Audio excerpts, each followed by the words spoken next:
I've started to produce some videos that focus specifically on a time period or era of philosophy, or in some cases on a particular movement, and look at what sort of schools, movements, important figures there are.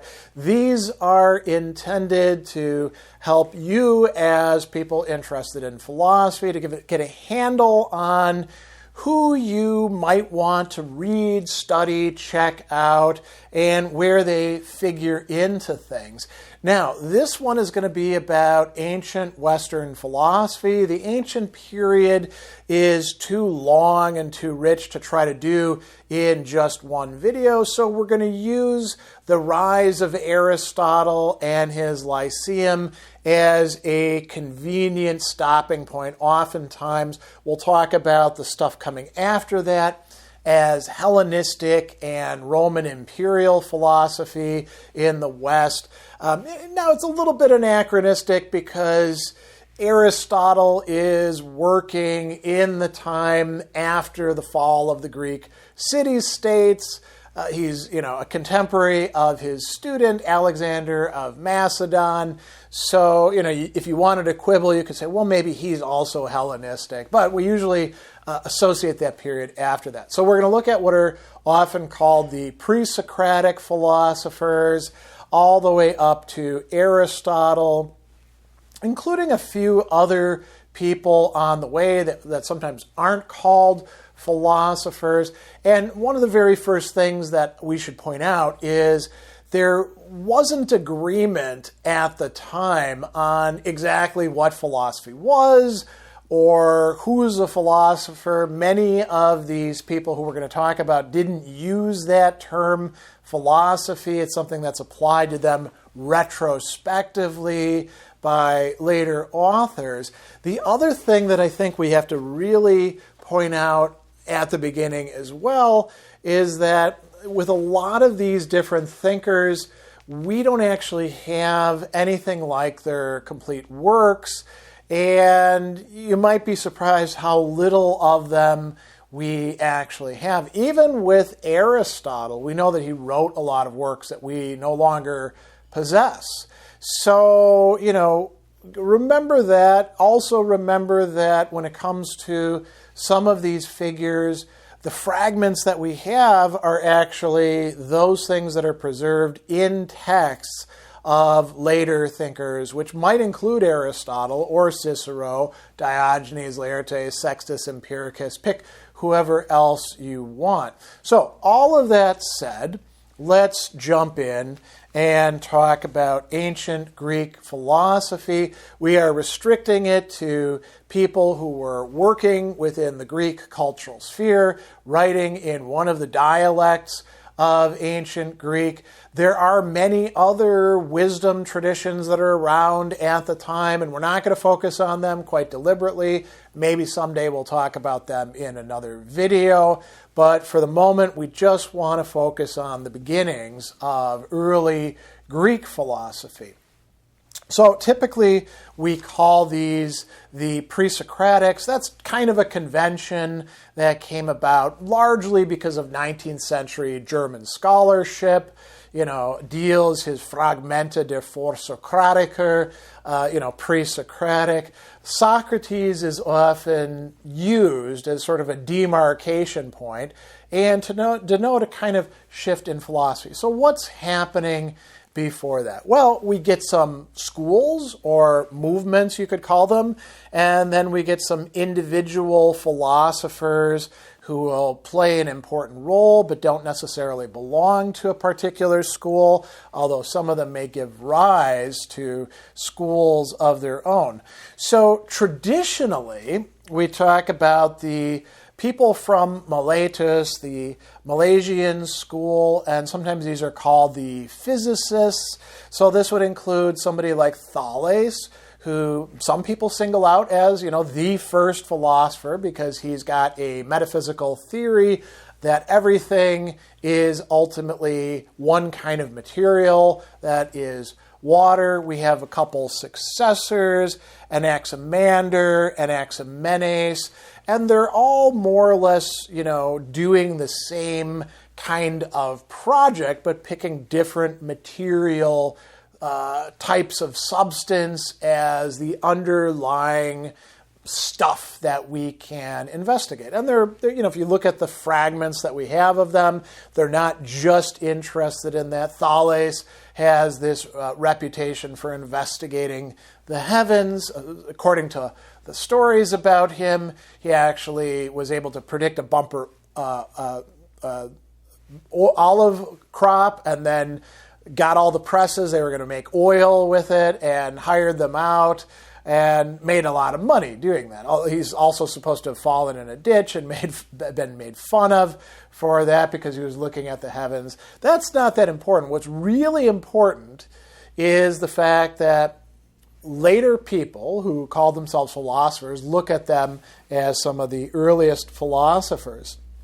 Another really important school that will exercise some significant influence, from which we only have fragments at the beginning, would be the Pythagorean school. And the Pythagoreans, named after Pythagoras, there are successors to him, and Philolaus and Aristotle. And again, we don't really have that much on them or even about them. But we know that they were a coherent school of philosophy, very focused on numbers and ratios, and thinking that that would constitute not just the way to understand things, but what everything perhaps is determined by or made of.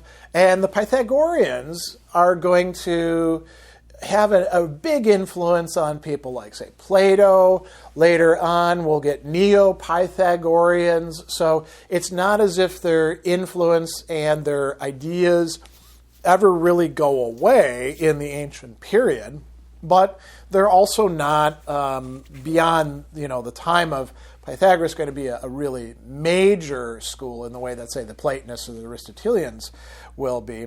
We also get this guy, Xenophanes, who is originally from Ionia, travels around, and he's kind of an interesting outlier, you could say.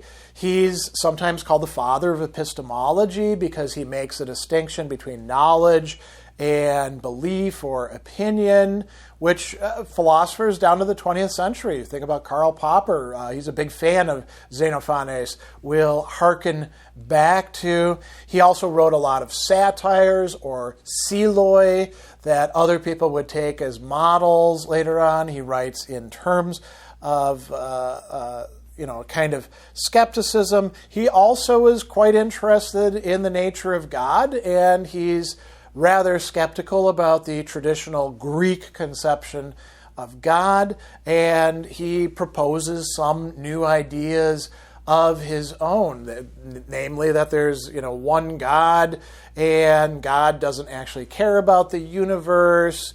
The myths and stories that are told about the gods are actually incorrect. So he's an important, interesting early figure. Again, somebody we don't actually have all of the materials from, so we kind of have to piece together a composite picture. Then we get the very famous Eleatic school. So this includes people like Parmenides and his student Zeno. Also another guy, Melissus, who some people consider to be, connected to other movements, you could say, but who belongs to that. And here we get a metaphysical monism. If you've ever read any of the fragments of Parmenides' poem, you get a sense of what he's talking about, using very abstract terms like being, non-being can't be, and thought, all of those sorts of matters. And notice we're getting a bigger and bigger picture with different perspectives and schools. There's a couple others who we have to bring up along the way. One of the huge heavy hitters who would later on have he didn't appear to have students of his own at the time, but there will be people who identify with his perspective and constitute something like a movement or school, and that's Heraclitus. Plato will actually place Heraclitus and Parmenides at two ends of a spectrum because Heraclitus is known for saying everything is in flux or changing, and yet there is some underlying unity, the logos, the whatever it happens to be, the word, the reason that pervades things. Perhaps this is fire, perhaps fire is just a symbol of that. He also talks about strife or conflict as justice, and this is how things exist. Cratylus, who shows up in one of Plato's dialogues, may have been a Heraclitean of sorts. And so now we've got, several different schools and several different important people along the way as well to flesh out the picture with people who are explicitly called philosophers. We need to talk about some other, we could call them physicians, who have a pluralistic point of view, and that would be Empedocles and Anaxagoras. So both of them are going to talk about the universe as consisting of different kinds of stuff, right? And then there has to be some sort of principle that brings things together or takes them apart, and this could be love and strife, or this could be mind, and you've got a more complex picture going on there. Pluralists, because they think there's more than one kind of substance, more than one principle that's dominating everything. And we have another kind of pluralism in the tradition that we call atomism, which would include somebody who we don't know that much about, Leucippus, and then Democritus, who we know a bit more about. Again, let's point out that we don't have complete text for any of these people that we're talking about at this time, and we have to reconstruct what their point of view was, and there's a lot of takes on them. Aristotle, for example, is going to talk about what Empedocles got wrong in his metaphysics, so we're getting a lot of critical reads on them from much, much later in time. So these are people that we would typically call, and movements we would typically call pre-Socratic philosophy, all of which are worth studying, learning about if you want to understand what ancient Greek philosophy was about, what their interests were, what their arguments were, what their preoccupations were. We should also point out that, so far we've been talking mostly about metaphysics and a little bit about epistemology, philosophy of religion. There was also this whole tradition of the sages, sometimes, most of the time, called 7, but some identified as many as 14. Sages or wise people of Greece. Thales was included among them traditionally. There were others who were politicians, or other people that played a role in arranging society. So Prodicus, Bias, Solon in Athens, Cleobulus, Myson in Kilian. Sometimes Periander, another political ruler, is included. Anarchisus, who is a Scythian, sometimes gets classified among the sages, sometimes even Aesop, who you may know in terms of Aesop's fables, little stories that have a lesson. That could also be somebody who's considered to be a sage. And there were others as well. So there's this sage tradition, you could say, or at least association. We might also think about the maxims at Delphi that a lot of people took as comprising a kind of practical wisdom, how to run and regulate your life. Probably everybody's familiar with the know yourself maxim, but there were over 100 other maxims at Delphi, and people would, argue about these and think about them. And then we have this entire range of people who aren't called philosophers, but we might want to classify them within philosophy, and they were called the Sophists. Now, they weren't all one bunch of people who said, hey, let's belong to the Sophist movement or anything like that, but they sometimes knew each other. We know a lot about them from people who are often opposed to them. Some of them figure in Plato's dialogues. For example, there's a whole dialogue on the Protagoras about this guy, Protagoras, who, by the way, claims that philosophy is done by all sorts of people in all sorts of ways. And so there's a lot of people who are traveling around and teaching philosophy, maybe teaching other things like rhetoric, how to speak well. Some sophists laid claim to being able to teach every kind of knowledge whatsoever. So, we have people like Protagoras, we have Gorgias, we have a few of his texts. He was another important thinker, a very powerful rhetorician apparently. Prodicus, Hippias, there was an ultra-skeptic called Xeniades. There was another sophist who was arguing that, the distinctions that we make are not really natural, but artificial, and maybe we should be more egalitarian and not say that barbarians are no good and Greeks are good. Lycophron, Thrasymachus, who shows up in Republic Book 1, is a sophist. Some people want to say that Callicles, a resident of Athens, who says some things in the Gorgias, Plato's dialogue Gorgias, that are similar to what Thrasymachus says, was a sophist. And there's quite a few others as well that we might want to consider to be, within the spectrum of philosophy. If they're not philosophers themselves, there's certainly people that philosophers think are important to respond and react to in critical manners.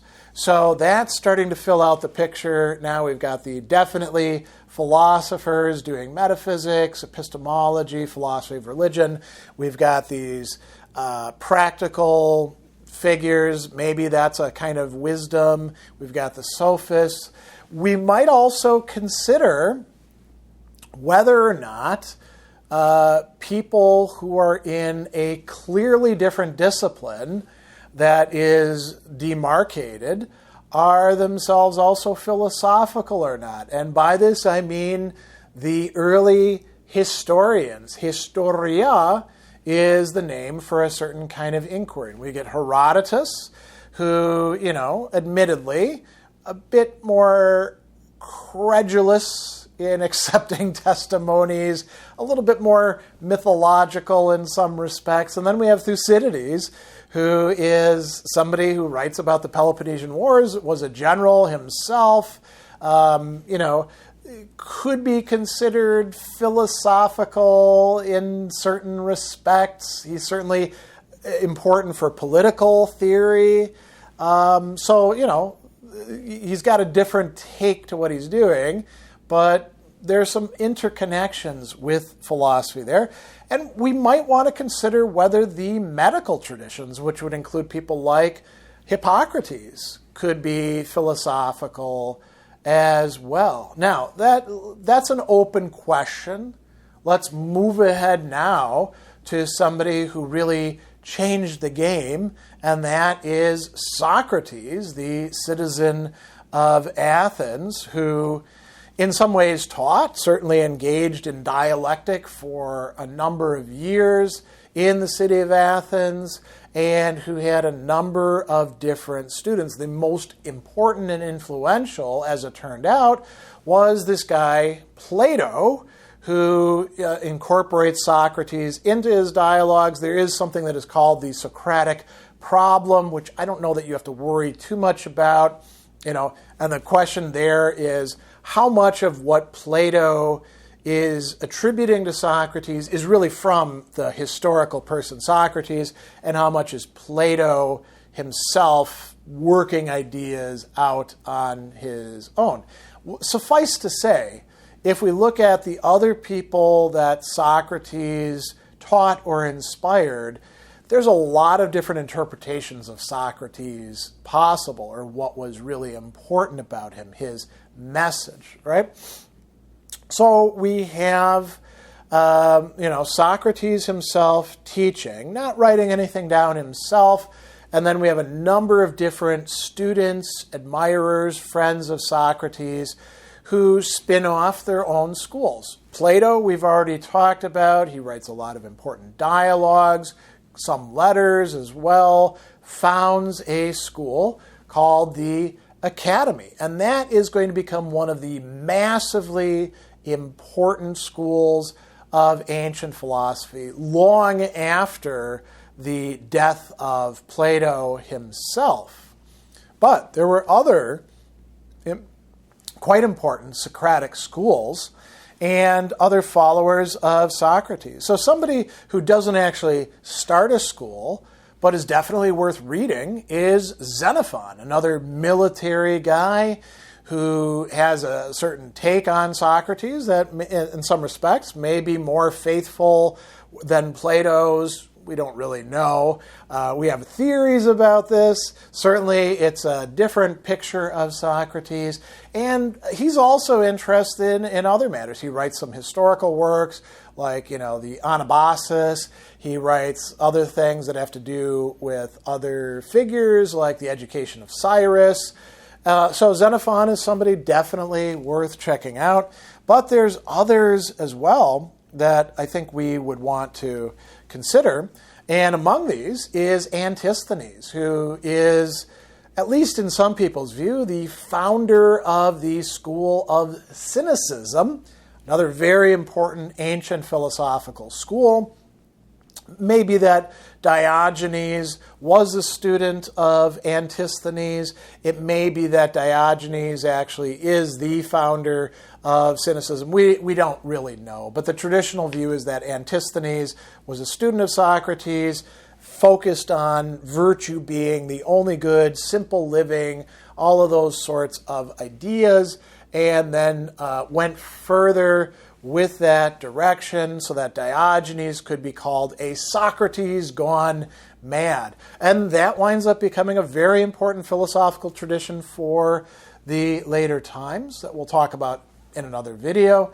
We also have the earliest ancient Greek hedonistic school or tradition. And to call it a school, it was fairly loose. There's a lot of outliers within it, but it's founded by this guy, Aristippus of Cyrene. And he was a student of Socrates. If you think about Plato and Xenophon's and the Cynics Socrates, Aristippus is quite different.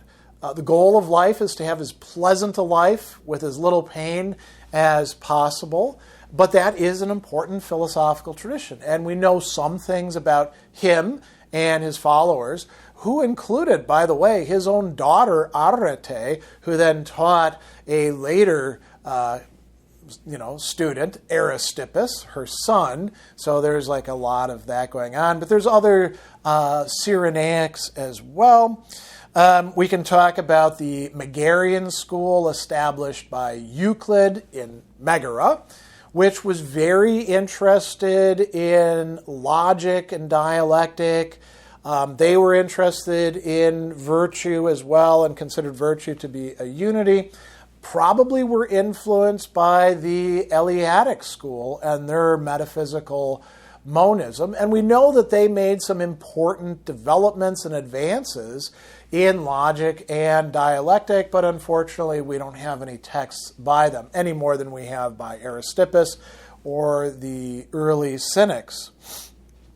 We can also talk about Phaedo, who founded a similar school as well, and there were others who wrote Socratic dialogues, all of which have been lost, unfortunately. So what you can say about Socrates is that there are a number of post-Socratic schools, the most successful of which is Plato's Academy, but there were rivals at the time as well, some of which survived at least several generations or wound up inspiring other philosophical movements. Then, of course, we have Aristotle, who is Plato's most brilliant and successful student who's already quite interested in philosophy in a broad sense before he even goes to Plato's academy, has tutored Alexander the Great, and winds up at the academy, winds up also taking positions very different from and critical of Plato in many respects, enough to establish his own rival school, the Lyceum, which Aristotle didn't actually own. He had a close associate, a friend, who was called Theophrastus, who actually owned the school because Aristotle was from Macedon, not a citizen of Athens, so he couldn't own land. And Theophrastus worked very closely with Aristotle. He was the successor to Aristotle in the Lyceum. He continued carrying out many of Aristotle's research projects.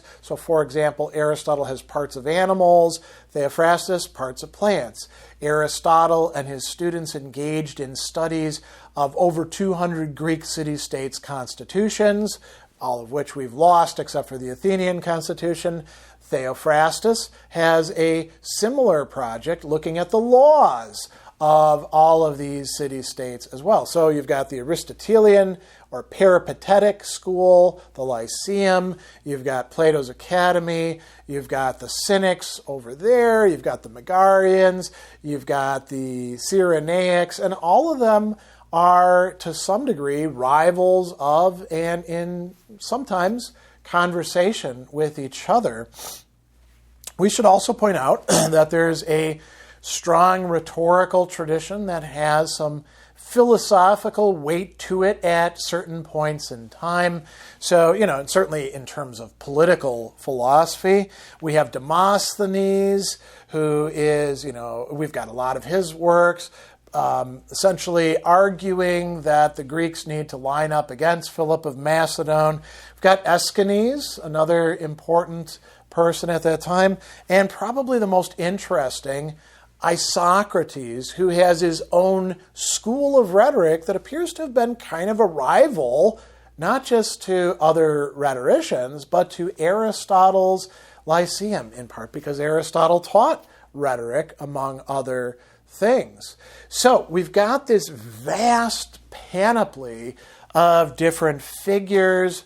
By the time that we're getting to the end of this era, we can effectively talk about traditions or schools that either have been going on for generations or will be going on for generations into the era that we call Hellenistic philosophy. So hopefully this provides you with a decent overview of what's going on and who you might be interested in studying. Maybe you've learned a few names that you didn't know before, and you can go and check them out. As I pointed out, though, before we get to Plato and Xenophon and people like that, we're talking essentially about fragments of texts, not entire texts, that are being largely reconstructed by what later philosophers or historians of philosophy like Diogenes Laertes have to say about these people. So it's only really when we get to the era of Plato, Xenophon, Aristotle that we have, a lot of material to work with. But we have a very interesting set of thinkers prior to that who are well worth knowing about, engaging with. Their works can be quite suggestive, and they have been very fruitful for other later thinkers who took up their ideas. So we'll pick up with at least one more video on ancient philosophy, but we're going to cut it off right here with Aristotle's Lyceum and a mention of the rhetoricians. And that, is a span of roughly 300 years, 200, 300 years of development that now hopefully you got kind of a roadmap for. We didn't go deep into these. We can talk about that at other times when we go into the text, but hopefully this gives you the lay of the land for early Greek philosophy.